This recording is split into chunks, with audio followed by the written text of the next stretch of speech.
കേരളത്തിലെ ഓരോ കോൺഗ്രസ് പ്രവർത്തകന്റെയും ഓരോ ലീഗ് പ്രവർത്തകന്റെയും ഓരോ UDF പ്രവർത്തകന്റെയും ഏറ്റവും വലിയ സ്വപ്നം സാക്ഷാത്കരിക്കപ്പെട്ട ദിവസമാണ് ഇന്ന്. കേരളത്തിൽ ഉമ്മൻചാണ്ടി സാറിന് ശേഷം കോൺഗ്രസിന്റെ UDFന്റെ മുഖ്യമന്ത്രി ഉണ്ടായിരിക്കുകയാണ്.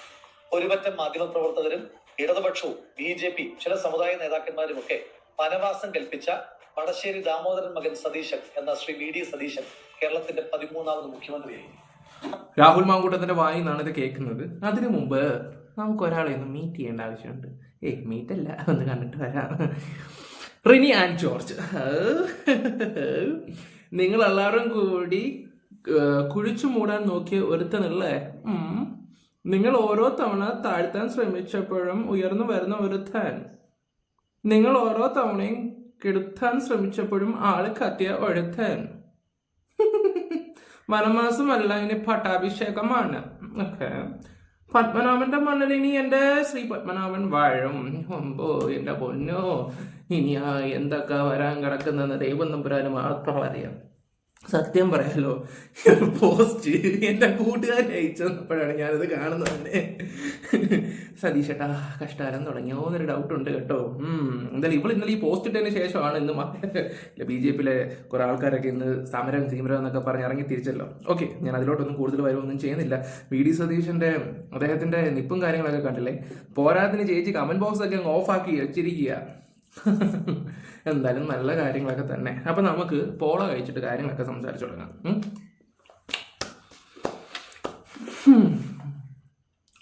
ഇവിടെ കമ്മ്യൂണിസ്റ്റിന് ഭരണം കിട്ടിയായിരുന്നെങ്കിൽ അവരുടെ കൂടെ പോയേനെ. ഇവിടെ രാഹുൽ മാങ്കൂട്ടത്തിന്റെ വിഷയം വന്ന സമയത്താണെങ്കിൽ പോലും ഈ ടീച്ചറമ്മയുടെ ഒക്കെ ഒരു പരിപാടി ഉണ്ടായിരുന്നു. ഒരു MLA ചേച്ചിയുടെ ചെറിയൊരു പരിപാടിയും കാര്യങ്ങളും സോഷ്യൽ മീഡിയ ചർച്ചയായി. അപ്പൊ അവരെ വെളുപ്പിക്കാൻ വേണ്ടി ഇവളും കൂടെ ഒന്ന് പോയായിരുന്നു. സ്ത്രീ ശക്തം, സ്ത്രീ അത് ഇത് മറ്റേത് മറിച്ചതെന്നൊക്കെ പറഞ്ഞിട്ട്. ഈ രാഹുൽ മാങ്കൂട്ടത്തിന്റെ വിഷയം വന്ന സമയത്ത് ഇവിടെ പോലുള്ളവന്മാരൊക്കെ വന്നിട്ട് പറഞ്ഞൊരു കാര്യമുണ്ടായി. ഞങ്ങൾ സ്ത്രീയോടൊപ്പമാണ്, സ്ത്രീകൾക്ക് എന്ത് പ്രശ്നം വന്നാലും മുന്നിട്ട് എനിക്ക് വന്നു. അതിനുശേഷം എത്ര പ്രശ്നങ്ങൾ വന്നു. ഈ പറയുന്ന റിനിയായിട്ട്, റിനിയുടെ കൂടെയുള്ളവന്മാരായിട്ട് ഒരുത്തികളും പോലും വന്നിട്ടില്ലായിരുന്നു. ഓക്കെ, ഇനി നമുക്ക് രാഹുൽ മാങ്കൂട്ടം സംസാരിക്കുന്ന കേൾക്കാം. എന്തായാലും എല്ലാവരും ചോദിക്കുന്നുണ്ട് രാഹുൽ പാർട്ടിയിലോട്ട് തിരിച്ചു വരും. ഞാൻ നേരത്തെ പറഞ്ഞ പോലെ ഉള്ള ഒരു കാര്യം തന്നെ എനിക്ക് ഇപ്പോഴും പറയുന്നത്. രാഹുൽ ആണെങ്കിലും VD ആണെങ്കിലും സംസാരിച്ചിട്ടുമുണ്ട്. അവർ പറയുന്ന ഒരു കാര്യം, 3 മാസം കഴിഞ്ഞതിന് ശേഷം അദ്ദേഹം വരുന്നത്. ഏകദേശം ഇപ്പോൾ 1.5 മാസമായിട്ടുണ്ട്. ചിലപ്പോൾ ഉടനെ തന്നെ വരുമായിരിക്കും. വരുവാണെങ്കിൽ അത് വലിയ രീതിയിൽ പോകും, അത് വേറെ കാര്യം. കാരണം അന്ന് പുറത്താക്കിയത് VD സതീശനാണ്. ഇനി വന്നു കഴിഞ്ഞാൽ എന്തൊക്കെയാണെന്ന് ഇനി കണ്ടറിയും. അതിന് സമരം, ഇടി, അത് ഇത് മറ്റേത് മറിച്ച് നമുക്ക് ഊഹിക്കാനേ ഉള്ളൂ. ഓക്കെ, ആ ഒരു കാര്യത്തിന് ഇനി എന്താ പ്ലാൻ ചെയ്തതെന്ന് അറിയത്തില്ല. പക്ഷേ പാർട്ടി എന്ന് പറഞ്ഞാൽ രാഹുൽ മാങ്കൂട്ടൻ തന്നെ ആയിരിക്കുമെന്നില്ല, ആണ്.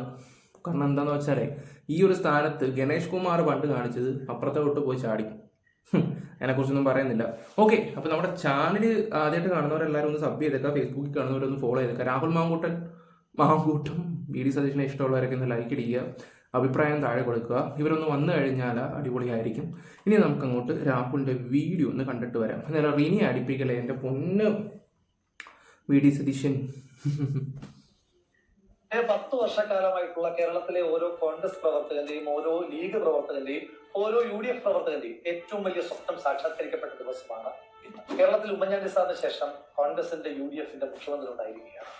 ഒരുപറ്റം മാധ്യമപ്രവർത്തകരും ഇടതുപക്ഷവും BJP ചില സമുദായ നേതാക്കന്മാരും ഒക്കെ വനവാസം കൽപ്പിച്ച വടശ്ശേരി ദാമോദരൻ മകൻ സതീശൻ എന്ന ശ്രീ VD സതീശൻ കേരളത്തിന്റെ 13ാമത് മുഖ്യമന്ത്രിയായി.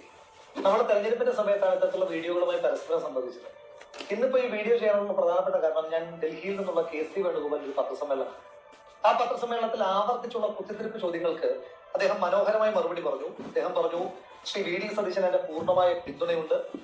ഹൈക്കമാൻഡ് എടുത്ത തീരുമാനം നടപ്പിലാക്കുക എന്നുള്ളതാണ് എന്റെ ഏറ്റവും പ്രധാനപ്പെട്ട ഉത്തരവാദിത്വം. ഇത് പറഞ്ഞു തീരുന്നതിന് മുമ്പ് ഒരു മാധ്യമപ്രവർത്തകൻ കുത്തിത്തിരിപ്പ് ചോദിച്ചു, അല്ല KC, നിയമസഭാ കക്ഷിയിൽ അങ്ങേക്കായിരുന്നല്ലേ ഭൂരിപക്ഷം, എന്നിട്ടും ഇതൊരു സ്വാഭാവികമായ നീതിയുടെ ലംഘനമല്ലേ നടന്നിരിക്കുന്നത്? KC ഇത് കേട്ടിട്ട് ചിരിച്ചിട്ടങ്ങ് നടന്നുപോയി. എന്റെ മനസ്സിൽ തോന്നിയ ചോദ്യം മെമ്പർ താജന്റെ ചോദ്യമാണ്, ഞാൻ ആവർത്തിക്കുന്നില്ല. എങ്കിലും മറ്റൊരു ചോദ്യം ചോദിക്കാം. ഇതേ KCയെ തന്നെ മുഖ്യമന്ത്രിയാക്കുന്നു എന്ന വാർത്ത വന്നപ്പോൾ ഹൈക്കമാൻഡ് നൂലിൽ കെട്ടി ഇറക്കാൻ ശ്രമിക്കുന്നു എന്ന് വാർത്ത കൊടുത്ത ആളുകൾക്ക് ഇപ്പോൾ നീതി നിഷേധം എന്ന് പറയാൻ ചില്ലറ ഉടുപ്പൊന്നും പോരാ. ഇനി എനിക്ക് പറയാനായിട്ടുള്ളത് ലീഗിന്റെയും കോൺഗ്രസിന്റെ പ്രവർത്തകന്മാരാണ്. ചില മാധ്യമ പ്രവർത്തകരുടെ പ്രധാനപ്പെട്ട പണി എന്ന് പറയുന്നത് കുത്തിത്തിരിപ്പ്. അതിന് നമ്മുടെ നേതാക്കന്മാർ പലപ്പോഴും നിന്നു കൊടുക്കാതിരിക്കേണ്ട ബാധ്യത നമ്മൾ പ്രവർത്തകർക്ക്. കഴിഞ്ഞ 10 ദിവസമായിട്ട് എന്താ കേരളത്തിൽ നടക്കുന്നത്? മുഖ്യമന്ത്രിയുമായി ബന്ധപ്പെട്ട ചർച്ചകളുടെ ഭാഗമായി ചില പ്രവർത്തകർ എന്നെയും വിളിച്ചു ചോദിച്ചു, എന്താ നിങ്ങളുടെ അഭിപ്രായം? ഞാനൊരു അഭിപ്രായം പറഞ്ഞില്ല. കാരണം നമ്മുടെ KC വേണുഗോപാലിൻ്റെ കാര്യം, അത് KCക്ക് ഇങ്ങോട്ട് വരേണ്ട ഒരു ആവശ്യമില്ലായിരുന്നു സത്യം പറഞ്ഞാൽ. കാരണം മുഖ്യമന്ത്രി ആവണം, അങ്ങനെയാണ് മറ്റാണ്, ഒരുപാട് വിഷയത്തിലോട്ട് അത് കൊണ്ടുപോയി. അത് സത്യത്തിൽ ഇവരുടെ പ്രശ്നമില്ലെന്ന് പറയുന്നത്. പക്ഷെ ഒരു ഗ്രൂപ്പ് എന്ന് പറഞ്ഞൊരു സംഭവമുണ്ട്. കോൺഗ്രസിൻ്റെ ഏറ്റവും കൂടുതൽ വിഷയമായിട്ടുള്ളൊരു സംഭവം ഈ ഗ്രൂപ്പാണ്. ആ ഗ്രൂപ്പിൽ ഏറ്റവും കൂടുതൽ തമ്മിലടിക്കുന്ന ഒരു വ്യക്തിയാണ്. ആ വ്യക്തിയുടെ പേര് ഞാൻ അടുത്ത് പറയുന്നില്ല, പക്ഷെ ആൾക്കാർ അത് വിശ്വസിക്കത്തുമില്ല. കാരണം അങ്ങനെയാണ്, സത്യം വിളിച്ച് പറഞ്ഞാൽ വിശ്വസിക്കാത്ത കുറേ ആൾക്കാരുണ്ട്. ഉള്ള കാര്യം തുറന്നു പറയാമല്ലോ. എൻ്റെ ഒരു സുഹൃത്തിനോട് ഞാൻ പറഞ്ഞിട്ടുണ്ടായിരുന്നു. ആ സുഹൃത്തിൻ്റെ ചാനലിൽ ആ ഒരു വീഡിയോക്കകത്ത് പറയുന്നുണ്ട്, എൻ്റെ സുഹൃത്ത് പറഞ്ഞെന്നും പറഞ്ഞിട്ടുള്ള ഒരു കാര്യം. ഇതൊരു ക്ലൂ ആ, ഞാൻ തന്നേ ഉള്ളൂ. നമ്മുടെ ഒരു സുഹൃത്താണ്, യൂട്യൂബ് ചാനലൊക്കെ ചെയ്യുന്നതാണ്. ആ വ്യക്തി പറയുന്നുണ്ട് ഒരു 20ാമത്തെ മിനിറ്റ് ഞാൻ കാര്യങ്ങളൊക്കെ പുള്ളി അവതരിപ്പിച്ചിട്ടുണ്ടായിരുന്നു. നിങ്ങൾ വേണമെങ്കിൽ കണ്ടുപിടിച്ചോ. ഓക്കെ, അപ്പോൾ ആ ഒരു വ്യക്തി എന്താ പറയണ്ടേ, ശൗനിയാണെന്ന് വേണമെങ്കിൽ പറയാം. എന്നിട്ട് ഒന്നും അറിയാത്തവനെ പോലെ ഇരിക്കും. ആരാന്ന് വെച്ചാൽ നിങ്ങൾക്ക് വേണമെങ്കിൽ മെൻഷൻ ചെയ്യാം, ഞാനായിട്ട് കൂടുതലൊന്നും പറയുന്നില്ല. KCയുടെ ഭാഗത്തും തെറ്റുണ്ട്, കാരണം വരേണ്ട ആവശ്യമില്ലായിരുന്നു. ഓക്കെ, അതെന്തെങ്കിലും ആട്ടെ. എന്റെ അഭിപ്രായത്തിന്റെ പേരിൽ ആരെങ്കിലും തമ്മിൽ തർക്കമുണ്ടാകാൻ ഞാൻ ആഗ്രഹിക്കുന്നില്ല. മാത്രമല്ല എന്റെ അഭിപ്രായത്തിന് ഏതെങ്കിലും തരത്തിലുള്ള പ്രസക്തി ഉണ്ടെന്ന് ഞാൻ വിചാരിക്കുന്നില്ല. അഭിപ്രായങ്ങൾ പാർട്ടിയിൽ ഉണ്ട് എങ്കിൽ ആ ഫോറത്തിലാണ് പറയേണ്ടതെന്നാണ് എന്റെ വിശ്വാസം. ഈ 3 നേതാക്കന്മാർ 3 പേരും മുഖ്യമന്ത്രിയാകാൻ യോഗ്യതല്ല. ആർക്കെങ്കിലും യോഗ്യതയില്ലായ്മയോ അധിക യോഗ്യതയുള്ളതായിട്ട് ഞാൻ വിചാരിക്കുന്നില്ല. അതിന്റെ പേരിൽ എന്തെല്ലാം കാണാൻ പാടില്ലാത്ത കാഴ്ചകൾ നമുക്ക് കണ്ടു. ഉമ്മൻചാണ്ടി സാറിന്റെയും KC വേണുഗോപാലിന്റെ പടമുള്ള ഫ്ലക്സ് ബോർഡ് കത്തിക്കുക. ഉമ്മൻചാണ്ടി സാറ് കത്തുന്നത് കാണുന്നത് കോൺഗ്രസ്സുകാരനാണ്. VD സതീശന്റെ പടമുള്ള ഫ്ലക്സിൽ അദ്ദേഹത്തിന്റെ മുഖത്ത് തുപ്പുക. VD സതീശന്റെ മുഖത്ത് തുപ്പുന്നത് കോൺഗ്രസ് സംസ്കാര, ഇവരൊക്കെ കോൺഗ്രസ് തിരിച്ചു വരണമെന്ന് ആഗ്രഹിക്കുന്നവരാ. ഞാനങ്ങനെ വിശ്വസിക്കുന്നില്ല. ഞാൻ ഇനി പറയാൻ പോകുന്ന ചില കാര്യങ്ങൾ ഒരു പോപ്പുലർ ഒപ്പീനിയൻ ആണെന്ന് എനിക്ക് തോന്നുന്നില്ല. മാത്രമല്ല അങ്ങനെ കൈയടിക്ക് വേണ്ടിയിട്ട് എപ്പോഴും അഭിപ്രായം പറയുന്ന ഒരാളല്ല ഞാൻ. ചിലപ്പോ ചില ആളുകൾ തെറി വിളിച്ചേക്കാം. CPM-ന്റെയും BJP-ക്കാരുടെയും നിരന്തരമായി തെറിവിളി കേൾക്കുന്ന ഒരാളാണ്. ഇനി നമ്മുടെ കൂട്ടത്തിലുള്ള ആരെങ്കിലും തെറി വിളിച്ചാലും ഒരു വിഷമം ഉണ്ടാകുന്നല്ലാതെ തഴമ്പിച്ചു പോയതുകൊണ്ട് പ്രത്യേകിച്ച് കാര്യമൊന്നുമില്ല. മാത്രമല്ല ഇത് ഇപ്പോഴെങ്കിലും പറയണം. നേരത്തെ പറഞ്ഞാൽ പറയും മുഖ്യമന്ത്രി ആക്കാൻ വേണ്ടിയിട്ടുള്ള ശ്രമമാണ്, ലോബിയിങ് ആണ്, അല്ലെങ്കിൽ മുഖ്യമന്ത്രിയുടെ പ്രീതി പറ്റാനാണ്. ഇന്ന് പറഞ്ഞാൽ അങ്ങനെയൊന്നും ഉണ്ടാകില്ല എന്നുള്ള ബോധ്യമുള്ളതുകൊണ്ടാണ് പറയാം. മാത്രമല്ല ഇത് പറയാൻ ഏറ്റവും യോഗ്യനാണ്. കഴിഞ്ഞ 10 വർഷത്തിനിടയിൽ പിണറായി വിജയൻ സർക്കാരിനെതിരെ സമരം ചെയ്തതിന്റെ പേരിൽ ഏറ്റവും അധികം തവണ ജയിലിലടച്ച തന്നെയാണ്. ഞാൻ ജീവിതത്തിൽ സത്യസന്ധമായി പറയുന്നു, ജീവിതത്തിൽ ചെയ്തിട്ടില്ലാത്ത തെറ്റിന്റെ പേരിൽ കള്ളക്കേസ് എടുത്ത് എന്നെയും എന്റെ കുടുംബത്തെയും അപമാനിച്ച് വളഞ്ഞിട്ട് എന്നെ ജയിലിലടച്ച ഒരു സർക്കാർ, ആ സർക്കാരിനെതിരെ പ്രതികരിച്ച ഒരാളാണ്. അതുകൊണ്ട് കറകളഞ്ഞ കോൺഗ്രസ്സുകാരൻ തന്നെയാണ് ഞാൻ. എനിക്ക് അഭിപ്രായം പറയുന്ന ഒരു മടിയുമില്ല. ശ്രീ KC വേണുഗോപാൽ ഇത്രയേറെ അധിക്ഷേപിക്കപ്പെടുവാൻ, ഇത്രയേറെ അപമാനിക്കപ്പെടുവാൻ, അപഹസിക്കപ്പെടുവാൻ, ശപിക്കപ്പെടുവാൻ എന്താണ് അദ്ദേഹം ചെയ്തു തെറ്റ്? അദ്ദേഹം പൊതുവിടത്തിലേക്ക് വന്ന ഏതെങ്കിലും നേതാക്കന്മാരെ അപമാനിച്ചു?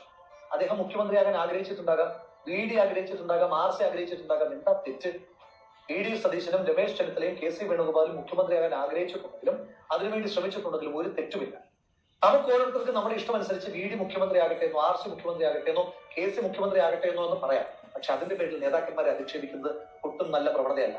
ശ്രീ രാഹുൽ ഗാന്ധിയെ ആക്ഷേപിച്ചു, പ്രിയങ്ക ഗാന്ധി തോൽപ്പിക്കുമെന്ന് പറഞ്ഞു, ആശുപത്രിയിൽ കിടക്കുന്ന സോണിയാഗാന്ധിക്ക് നേരെ വരെ അപമാന പ്രചരണങ്ങൾ ഉണ്ടായി, മല്ലികാർജ്ജുന ഖാർഗെ നിരന്തരമായി വേട്ടയാടി. ഇതൊക്കെ എന്തിനു വേണ്ടിയിട്ടാണ്? ഇതൊക്കെ എന്ത് തരം UDF സംസ്കാരമാണ്? എന്ത് തരം കോൺഗ്രസ് സംസ്കാരമാണ്? ശ്രീ KC വേണുഗോപാൽ കുറെ ആളുകൾ പറയുന്നത് കേട്ടു പെട്ടി തൂക്കിയാണ്. എന്ത് പെട്ടി തൂക്കി? കണ്ണൂരിൽ പയ്യന്നൂര് പോലെ പാർട്ടി ഗ്രാമത്തിൽ KSUവിന്റെ സംഘടനാ പ്രവർത്തകനായി കടന്നു വന്ന് SFI-കാരന്റെ തല്ലുകൊണ്ട് ജയിലിൽ കടന്ന് KSU പ്രസിഡന്റായി, യൂത്ത് കോൺഗ്രസ് പ്രസിഡന്റായി, ഒരു കോൺഗ്രസ്സുകാരന് ജയിക്കാൻ പ്രയാസമുള്ള ആലപ്പുഴയിൽ നിന്ന് MLA ആയ ആളാണ്. ആലപ്പുഴയിൽ കോൺഗ്രസ്സുകാരൻ ഏറ്റവും ജയിക്കാൻ പ്രയാസമുള്ള ആലപ്പുഴ പാർലമെന്റിലെ മെമ്പറാണ്. 2019 19 ജയിച്ചപ്പോൾ നമ്മൾ തോറ്റുപോയ മണ്ഡലത്തിൽ 24 തിരിച്ചു പിടിച്ച ആളാണ് KC വേണുഗോപാൽ. അയാൾ എങ്ങനെയാണ് നൂലിക്കെട്ടി ഇറക്കിയ ആളായി മാറുന്നത്? ഈ നാട്ടിലെ സാധാരണക്കാരന്റെ ജനായത്ത് അംഗീകാരം നേടി തന്നെയാണ് MLA-യും MP-യും മന്ത്രിയും ഒക്കെ ആയി ശ്രീ KC വേണുഗോപാൽ മാറിയത്. അദ്ദേഹം ഏതെങ്കിലും സമുദായ നേതാക്കന്മാരുടെ തിണ്ണ നിറങ്ങാൻ പോകുന്നത് നിങ്ങൾ കണ്ടിട്ടുണ്ടോ? ആലപ്പുഴയിലെ ഏറ്റവും സ്വാധീനം ഉണ്ടായിരുന്ന കാലത്ത് വെള്ളാപ്പള്ളി നടേശന്റെ വീട്ടിൽ പോയിട്ടില്ലാത്ത ആളാണ് ശ്രീ KC വേണുഗോപാൽ. മാത്രമല്ല വെള്ളാപ്പള്ളി ഇവരെ 3 പേരെ തോൽപ്പിക്കണമെന്ന് പറഞ്ഞ് ചുറ്റികുത്തിയ 3 പേരിൽ ഒരാളാണ് ശ്രീ KC വേണുഗോപാൽ. എന്നിട്ട് കഴിഞ്ഞ വട്ടം ശോഭാ സുരേന്ദ്രനെ തോൽപ്പിച്ചതാണ്. ഈ 2024 ശോഭാ സുരേന്ദ്രനെ തോൽപ്പിച്ചതാണ്. അന്ന് ആലപ്പുഴ തൂക്കുമെന്നൊക്കെ വലിയ ഡയലോഗ് അടിച്ചായിരുന്നു അവർ. പുള്ളി വന്ന് നിന്നറിഞ്ഞപ്പോൾ പുള്ളി 100% ജയിച്ചു, ഉറപ്പിച്ച് കഴിഞ്ഞ്. പിന്നെ ഞങ്ങളുടെ മണ്ഡലം മുതുകുളം എന്ന് പറയും, ആ മണ്ഡലത്തിലോട്ട് നല്ല രീതി BJP കയറിയിട്ടുണ്ടായിരുന്നു. ഞങ്ങൾ ശരിക്കും ഷോക്കായൊരു സംഭവമായിരുന്നു. ഇപ്പം മനസ്സിലായി ശോഭയുടെ കാര്യങ്ങൾ എന്തൊക്കെയാണ്, ഏതൊക്കെ രീതിയിൽ കൂടാണ് വോട്ട് കയറുന്നതൊക്കെ. ഈ പാലക്കാട് ഇലക്ഷനിൽ കൂടെ തന്നെ നമുക്ക് മനസ്സിലാക്കാൻ പറ്റിയ ഒരു കാര്യങ്ങളൊക്കെ തന്നെയാണ്. അത് പൈസ കൊടുത്തിട്ടുള്ള രീതിയിൽ തന്നെയാണെന്ന് മനസ്സിലായി. ഓക്കെ, ജയിച്ചു വന്നു. ജനങ്ങളൊപ്പം ഉള്ളതുകൊണ്ട് തന്നെയാണ്. നമ്മുടെ നേതാക്കന്മാർ ക്ലാരിറ്റി ഉള്ളവരാണ്, സമുദായ നേതാക്കന്മാരെ കേൾക്കും എന്ന് കരുതി അവരുടെ ആരുടെയും തിന്നു നിറക്കാൻ നമ്മുടെ ഒരു നേതാവും പോകാറില്ല. അത് രമേശ് ചെന്നിത്തലയും പോകാറില്ല, VD സതീശനും പോകാറില്ല, KC വേണുഗോപാലും പോകാറില്ല.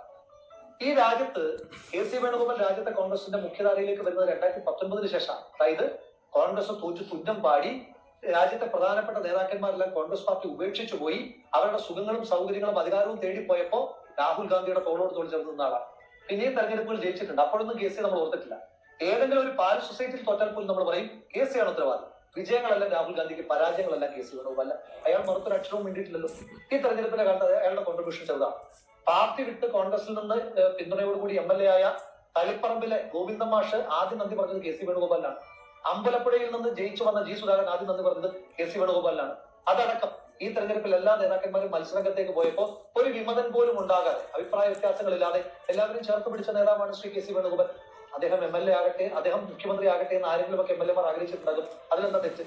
അദ്ദേഹത്തെ മുഖ്യമന്ത്രിയാകാൻ ആഗ്രഹിച്ച MLA മാരൊക്കെ പെട്ടുതൂക്കികളാണ്. ആലപ്പുഴയിലെ തോമസിനെ ആക്ഷേപിക്കുന്നതും ഗൺമാന്റെ അടികൊണ്ട്, തലക്കടി കൊണ്ട് ആശുപത്രിയിൽ കിടന്ന തോമസിനെ കാണാൻ പോയ ഒരാളാണ് ഞാൻ, കോൺഗ്രസ് പ്രവർത്തകൻ. അവനെങ്ങനെയാ പെട്ടുതൂക്കിയായിരുന്നത്? സന്ദീപ് വാര്യർ അധിക്ഷേപിക്കുന്നത് കേട്ടു. BJP-യുടെ വിധ്വംസക തോമസ് എന്റെയും കൂടെ സുഹൃത്താണ്. AD തോമസ് പൊളിയാണ്. ആലപ്പുഴയ്ക്ക് കിട്ടിയ നിധിയാണ് അവൻ.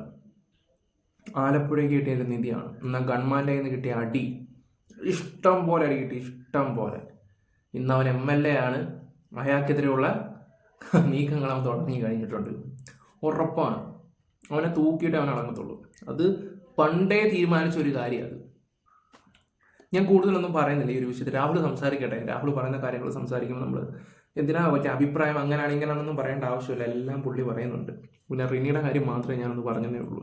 രാഷ്ട്രീയത്തെ, വിദ്വേഷ രാഷ്ട്രീയത്തെ വിട്ട് കോൺഗ്രസിലേക്ക് വന്നപ്പോ ഹൊയ് പാടി കാണുമല്ലോ നമ്മൾ. അതേ നമ്മൾ സന്ദീപ് വാര്യരെ ഇപ്പൊ അധിക്ഷേപിക്കുന്ന കാണുന്നു. എന്ത് തരം രാഷ്ട്രീയമാണത്? എനിക്ക് ഏറ്റവും വേദന തോന്നിയത് മാത്യു കുഴൽനാടനെ മൂവാറ്റുപുഴയിൽ തോൽപ്പിക്കണമെന്ന് ചില ആളുകൾ പറയുന്നത്. ശരിയാ, മാത്യുവിനെ തോൽപ്പിക്കണം. കാരണം കഴിഞ്ഞ 5 വർഷക്കാലം പിണറായി വിജയന്റെ മുഖത്ത് നോക്കി അയാളോട് മറുപടികൾ പറഞ്ഞിട്ടുള്ള ആളാണ് മാത്യു കുഴൽനാടൻ. മിസ്റ്റർ പിണറായി വിജയൻ, നിങ്ങളും നിങ്ങളുടെ കുടുംബവും നിങ്ങളുടെ മകളും അഴിമതിക്കാരാണ്, മാസപ്പടി വാങ്ങുന്നവരാണ് എന്ന് മുഖത്ത് നോക്കി പറഞ്ഞ മാത്യുവിനെ CPM തോൽപ്പിക്കാൻ നോക്കുമ്പോൾ നമ്മളും ഒപ്പം ചേർന്ന മാത്യു എളുപ്പത്തിൽ തോറ്റു. പിന്നൊന്ന് ഷാഫി പറമ്പ്. ഷാഫി പറമ്പിലിനെ വടകരയിൽ കാലുകുത്തിക്കാൻ സമ്മതിക്കില്ല. ശരിയാ, അവിടുത്തെ CPM-കാരും BJP-ക്കാരും SDPI-ക്കാരും ഒക്കെ ആഗ്രഹിക്കുന്നുണ്ട് ഷാഫി പറമ്പിലെ കാലുകുത്തിക്കരുത്. നമ്മളും കൂടെ കൂടിയ ഷാഫി പറമ്പിൽ കാലുകുത്താൻ കഴിയും. നമ്മളത് ചെയ്യണം.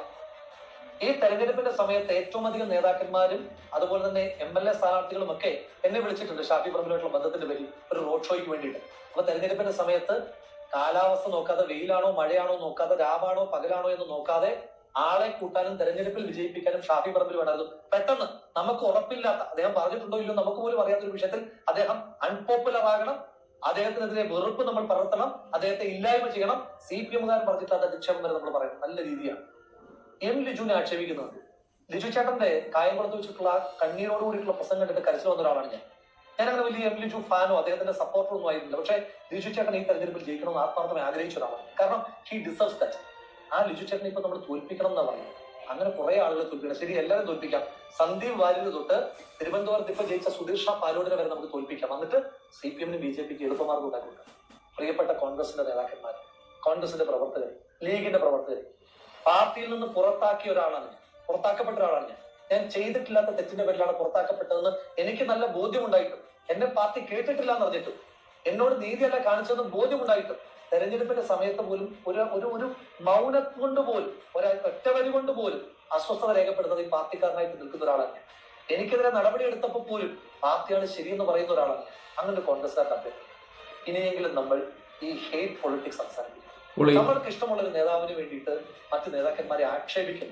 CPM-കാരും BJP-ക്കാരും പോലും പറയാൻ ഇറക്കുന്ന വാക്കുകൾ പറയുന്ന ആ പ്രവണതയ്ക്ക് നമുക്ക് അവസാനം ഉണ്ടാക്കാം. കാരണം കോൺഗ്രസിന്റെ തെരഞ്ഞെടുപ്പിൽ മത്സരിക്കാൻ വരുമ്പോൾ തോളിലേറ്റ് നടത്തേണ്ടത് നമ്മളാണ്.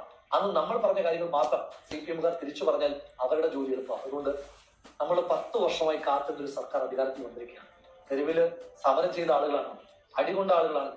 കാസർഗോഡ് തൊട്ട് തിരുവനന്തപുരം വരെ ഒരു ബസ് ഇങ്ങനെ പോയ വഴിക്ക് അത്രയും കരികൂടി കാണിച്ചതിന്റെ പേരിൽ ക്രൂരമായി ആക്രമിക്കപ്പെട്ട ഒരു സംഘം സഹപ്രവർത്തകർക്ക് ഒരുപാട് കേസുകളുള്ള ആളുകൾ. അപ്പൊ അതുകൊണ്ട് നമ്മുടെ എല്ലാം കൂട്ടായ്മയുടെ വിജയമാണ്, ജനങ്ങൾ നമുക്ക് സമ്മാനിച്ച വിജയമാണ്.